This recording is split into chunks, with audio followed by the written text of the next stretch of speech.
अभी बाप कहते हैं बच्चे तुम 63 जन्म कितने लोढ़े खाए इन गुरुओं के चक्कर में, मनुष्य मत पर चलकर, मन मत पर चलकर कितनी दुर्गति हुई। अभी मैं डायरेक्ट आया हुआ हूँ तो मेरी मत पर नहीं चलेंगे। कहते कहते कितने साल हो गए? 70 साल हो गए। और अभी भी या तो मन मत अपना लेते हैं या तो मनुष्य मत अपना लेते हैं। एक को न पहचान पाते हैं और न एक की मत पर चल पाते हैं। ये पता है ना कि बच्चे का ऐसा हो जाता है, ये पता अभी तक नहीं है ना, इसलिए बच्चे को ऐसा है ना, पता है ना, पहली पत्ता जो है वो अभी तक वैसा नहीं बना है, वो ऐसा बोल रहे हैं। वो पहला पत्ते के ऊपर तो सारा ही बाजार चल रहा है। वो पहला पत्ता सबसे जास्ती निश्चय में आता है। जो सबसे जास्ती निश्चय में आता है उसका अगर सुधार हो जाए, उसकी बुद्धि में बैठ जाए कि गीता का भगवान शिव नहीं है, वो गीता का भगवान कृष्ण नहीं है, गीता का भगवान शिव शंकर भोलेनाथ है, इतनी बात बुद्धि में नहीं बैठती। तो जब उसकी बुद्धि में नहीं बैठती तो तथाकथित प्रजापिता ब्रह्मा कुमार कुमारी जो कहलाए जाते हैं उनकी बुद्धि में भी नहीं बैठती, और जो ब्रह्मा कुमार कुमारी कहे जाते हैं उनकी बुद्धि में भी बैठने का सवाल ही नहीं। क्योंकि बीज रूप आत्माओं की बुद्धि में पहले बैठे तो आधार मूर्तों की बुद्धि में बैठे, जब आधार मूर्तों की बुद्धि में बैठे तो दुनिया की 500 करोड़ मनुष्य आत्मा उनकी बुद्धि में भी बैठे। द्वापर युग के आदि में जब शास्त्र लिखे गए थे और जिस समय गीता तैयार हुई थी मनुष्यों के द्वारा लिखी हुई, उस समय गीता में कृष्ण का नाम नहीं था। भगवान कृष्ण का नाम जो कृष्ण के फॉलोअर्स हैं, कृष्ण के भगत हैं, उन भक्तों ने कृष्ण का नाम बाद में ऐड कर दिया, कृष्ण भगवान वाच डाल दिया। ये तो बाहर की दुनिया की बात हुई। इस बात को जो विदेशी विद्वान हुए हैं उन्होंने अपने शास्त्रों में लिख भी दिया है, अपनी रिसर्च ग्रंथों में लिख दिया है कि श्रीमद् भगवत गीता पहले निराकारवादी रचना थी, बाद में इसमें कृष्ण का नाम डाला गया। फॉरेन वाले जो विद्वान हुए हैं उन्होंने लिख दिया, उन्होंने सच्चाई को पहचान लिया। वो भगवान को भी पहचान लेते हैं, भगवान को पहचानते हैं तो भगवान को पहले प्रत्यक्ष करते हैं। तो यहाँ भी ऐसे ही शूटिंग होगी। जो बाप के डबल विदेशी बच्चे हैं, डबल विदेशी, वो डबल विदेशी बच्चे बाप को पहले पहचान करके गीता का भगवान कौन है उसका फैसला कर लेते हैं, और उस फैसले को ब्राह्मणों की दुनिया में फैलाते हैं कि गीता का भगवान दादा लेखराज कृष्ण की सोल उर्फ ब्रह्मा बाबा नहीं, वो साकार में गीता का भगवान नहीं है। गीता का भगवान तो वास्तव में निराकारी स्टेज को पकड़ने वाला शिव शंकर भोलेनाथ। गीता में ढेर सारे ऐसे श्लोक आए हुए हैं मनुष्यों की लिखी हुई गीता में, जिससे ये साबित होता है कि गीता निराकारवादी रचना थी। जितने भी धर्म पिताएं आए हैं, जो भी धर्म पिताएं आए, उन सब ने जो धर्म स्थापन किए हैं उनमें एक भी धर्म पिता ऐसा नहीं जो निराकारी स्टेज वाला न हो।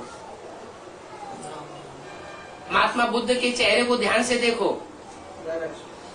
उनके चेहरे को देखने से ही निराकारी स्टेज झलकती है। क्राइस्ट के चेहरे को ध्यान से देखिए। चेहरा देखने से ही मालूम पड़ता है कि उनकी आत्मा इस दुनिया में नहीं है, जैसे कि निराकारी लोक में सुप्रीम अबोर्ड में रखी हुई है। ऐसे ही शंकराचार्य, ऐसे ही गुरु नानक, उनके चेहरे ही बता रहे हैं कि निराकारी स्टेज वाले हो। सभी धर्म पिता निराकारी स्टेज वाले होते हैं। निराकारी स्टेज माने बीज, बीज माना बाप। बाप का काम क्या होता है? बीज डालना बाप का काम होता है। तब सृष्टि पैदा होती है, तो बीज को ही बाप कहा जाता है। इसलिए गीता में कहा गया अहम बीज प्रदप पिता, मैं बीज बोने वाला पिता हूं। यहाँ तो ज्ञान का बीज बोने वाला पिता है।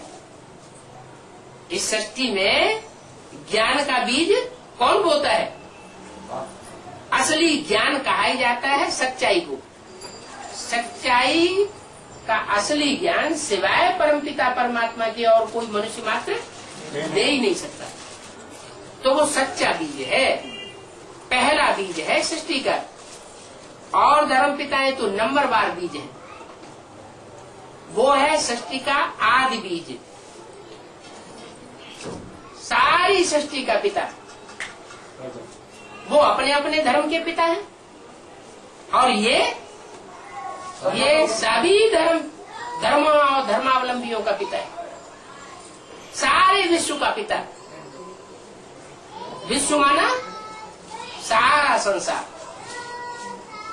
ऐसे नहीं कोई एक धर्म उसमें समावेश नहीं हो, सारे ही धर्म उसमें समावेश है विश्व में। और उस विश्व का पिता कहा जाता है विश्व पिता। तो वो विश्व पिता अब इस सृष्टि पर आकर के बच्चों को अलर्ट करता है कि बच्चे अब लास्ट टाइम है। क्या लास्ट टाइम? पहली मूर्ति भी प्रत्यक्ष हो गई, ब्राह्मणों की दुनिया में दूसरी मूर्ति भी प्रत्यक्ष हो गई, तीसरी मूर्ति अब तीसरी मूर्ति प्रत्यक्ष होने वाली है। बहुत समीप है बात। पहली मूर्ति प्रत्यक्ष होने में 14 साल लगे, 36 से लेकर के 50-51, और ब्रह्मा कुमारी विद्यालय स्थापन हो गया। तो ब्रह्मा प्रत्यक्ष हुआ ना। दूसरी मूर्ति को प्रत्यक्ष होने में 14 साल की जगह 7 साल लगे। 69 से लेकर के 76-77 तक दूसरी मूर्ति ब्राह्मणों की दुनिया में दिल्ली में जमुना के कंठे पर प्रत्यक्ष हो गई, तो 7 साल लगे। तीसरी मूर्ति प्रत्यक्ष होने में 3-3.5 साल लगेंगे। उनमें भी अभी 1 साल तो ये पूरा हो गया, 2005। तो कितना रह गया? 2.5 साल का टाइम रह गया। तो 2.5 साल तो ये पलक झपकते खत्म हो जाएंगे। अभी जो समय है वो फास्ट गति से भाग रहा है, पता ही नहीं लगता समय कहाँ निकल गया। तो जैसे 70 साल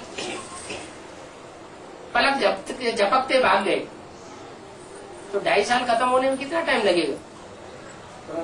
अब तीसरी मूर्ति प्रत्यक्ष हुई और विनाश का डंका बजना शुरू हो जाएगा। फिर उसके बाद कोई भी पुरुषार्थ नहीं कर सकेगा। जितना जिसका जो पुरुषार्थ हो गया है वहीं पर ठहर जाएगा। इसी स्थान पर लाख मेहनत करे, लाख कोशिश करे कि हम पढ़ाई में और गहरे चले जाएं, नहीं जा सकेगा। दिव्य गुणों की धारणा में आगे बढ़ना चाहे, नहीं बढ़ सकेगा।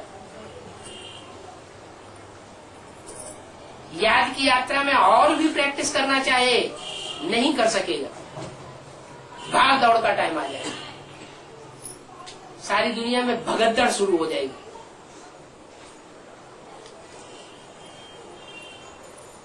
पढ़ाई का टाइम शांति में होता है या अशांति में होता है? शांति में होता है। तो अभी फिर भी शांति का टाइम चल रहा है। शांति स्टेज में रह करके मनन चिंतन मंथन करके गहरी से गहरी पढ़ाई करके हम परमात्मा की तीनों मूर्तियों को अभी पहचान सकते हैं, और जो पहचानेगा वो दूसरों को भी पहचान दिए बगैर रह नहीं सकता। जितना जितना स्वयं पहचानेगा उतना उतना दूसरों को भी पहचान देता रहेगा। खुद ही नहीं पहचाना होगा तो दूसरों को कहां से पहचान देगा।